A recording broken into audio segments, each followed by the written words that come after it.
Apologies for the blackout, I don't know what happened to the power. But now, my usually red lit room is now black. Kinda perfect for today's setting, actually. Okay, so originally, this video didn't even cross my mind at all. I was busy with working on other content, my FNAF story, mental issues, among other things. However, certain things one by one came up, and it really inspired me to make this video. Said things will be featured on later. Recently, I've taken a huge interest in what is called the Uncanny Valley. For those of you who don't know what the Uncanny Valley is, it basically means that your body sets off an unsettled or eerie-like feeling whenever you make contact with something that seems human but feels like it isn't. Rather, if either smile is too wide or too drooped than a human should normally be, it sets off your alarms, but also confuses you at the same time. This also works with a ton of like robots, which actually has the opposite effect than what my last example was. If you know it's a robot, it feels too human. It feels too lifelike, too real to distinguish from a human being, which once again sets off the alarms in your head.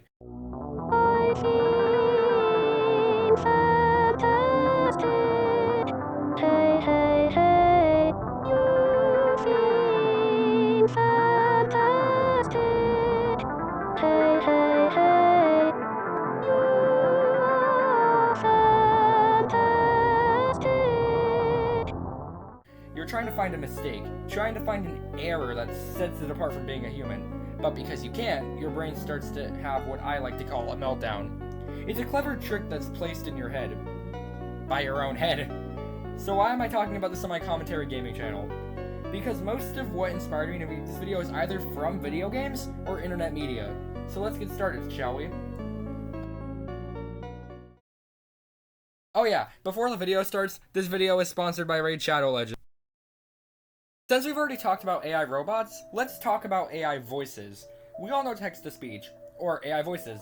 It's been used for a long time, usually in informational videos or memes. It's not the regular AI voices that I'm focused on though, like that stupid TikTok voice or one of those Go Anime voices, no. Rather, the voices that were made off of actual people. This one by itself kind of unnerves me if we're being honest. I can't help but get pretty shaky whenever I hear a really good AI voice. So to prove my point, I went on an AI website and made my own custom voice. Not my own, but a randomly generated one. And this is what I heard when I used it. I feel so alive. As you can see, AI voices are fairly creepy and surprisingly realistic. Especially if it's used in a horror movie or something, which kind of segues into our next point. Now, I'm a sucker for anything horror. No surprise there. But I'm also a bit of a scaredy dog, as evidenced by my FNAF 4 stream. Play the clip. Yep, that's definitely what happened. That's obviously what happened. Yep, that's definitely what happened. Nothing else happened.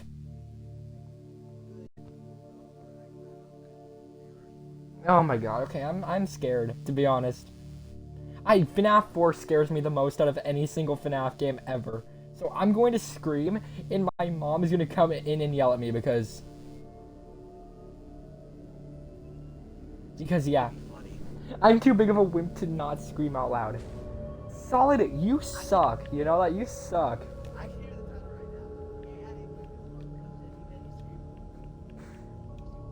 Too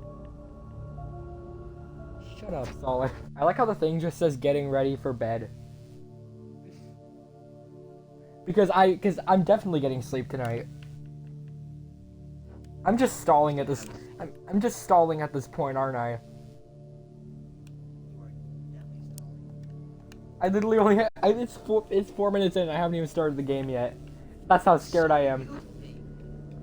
I'm stalling. Yeah, I'm not stalling. Let's see what he has to say. I'm not stalling. No, I'm not scared at all. I'm definitely not stalling. As you can tell, not exactly a good combination. This will probably be the longest segment of the video. There is so much for me to talk about here. Let me start off with an example I doubt any of you were expecting from me. Five Nights at Freddy's. Like, come on, it's my childhood game. Of course I had to talk about this. Now, there's not a lot of things I can say here, so lucky us, I suppose. Fellow commentator Scruffy has made an amazing video on the kinks of the audio in the first 4 or 5 Nights games and what makes it so horrifying, which I seriously recommend you watch, if you're curious, about the in-depth analysis of the audio, because I personally do. And now it's ironic because I'm going to quote what Scruffy said design-wise. It capitalizes on a broad discomfort with animatronics, too humanoid to be a cartoon, but moving too mechanically to pass off as something living. Thank you, Scruffs. Visual-wise, there's quite a bit to talk about, and that being mainly the animatronics themselves. Like Scruffy said, the designs are like animals you'd see in a cartoon. In fact, most 2014 to 2015 fan art and even the earliest FNAF models were like cartoons rather than hostile animatronics that wanted to kill you. But the cartoonish animals, since they're robots, looked way too mechanical to actually be something living. I would say the Uncanny Valley was one of the primary reasons FNAF got so popular to begin with, if you think about it. Even the Great Markiplier commented on how terrifying Freddy Fazbear was when he first loaded the game. And yes, alas, it even frightened 7-year-old me. I remember being terrified of Foxy, or even the possibility of being jump-scared by him. I remember one time vividly. I was playing FNAF 1 on my mom's bed, on a phone by the way, so not even the scary version, and I had failed to check Pirate's Cove. So when I turned to the West Hall and saw the 10 frames per second Foxy sprint, I freaked the hell out and threw my phone on the bed, scared out of my f***ing wits. Embarrassing childhood memory aside, I think that's all I have to say about the FNAF games. Yeah, surprising, huh? You were expecting the FNAF discussion to be longer? Unfortunately not. Despite the animatronics and maybe the location itself, not a lot of things remain for the Uncanny Valley. Now, for the real deal. Actual internet horror that uses the Uncanny Valley to make things scarier. Now, I've seen a lot of analog horror going around the internet recently, and for good reason, too. You have so many good VHS tapes, but there are two specifically I wanted to talk about in my point of the Uncanny Valley. The first one we got is the Smile Tapes created by Padaroku. For those unaware, the plot of the Smile Tapes is about a maddening drug known as Smile Drug that begins to infiltrate mankind. This tackles the Uncanny Valley perfectly, as the drug's main symptom is to lock the victim into a wide smile that extends over their whole face, before making them look freakish and almost non-human. By the end, the victim becomes so feral that they can't feel anything but happiness, and want to make the world a better place. Which sounds good on paper, until you realize the entire story. The way they make the world a better place? Murdering! Now, I won't spoil the overarching plot of the Smile Tapes, as that's not what this video is about, but some of the uncanny content in here is rather unsettling, at least to me. My favorite bit describing this has to be the log scene from Volume 1, where Sean, one of the infected, documents what was happening to him, as well as the mentality of the victims during the infection process, and the way nearing the end of the video, where his spelling starts to become more inaccurate and fleeting, as at that point, he has long since lost his mind. You can see it in the dialogue that he's starting to slowly lose his mind. From the beginning, went out for groceries, and a strange man threw flour at me on my way home. I was more weirded out than I was pissed. To the first signs of infection. My face won't stop twitching, and I'm having a migraine right now. This may be my worst one so far.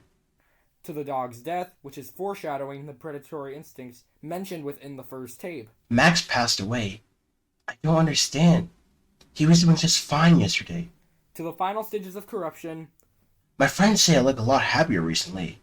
I'm not. Behind this for a smile, I'm suffering. Before eventually, it all goes unreadable.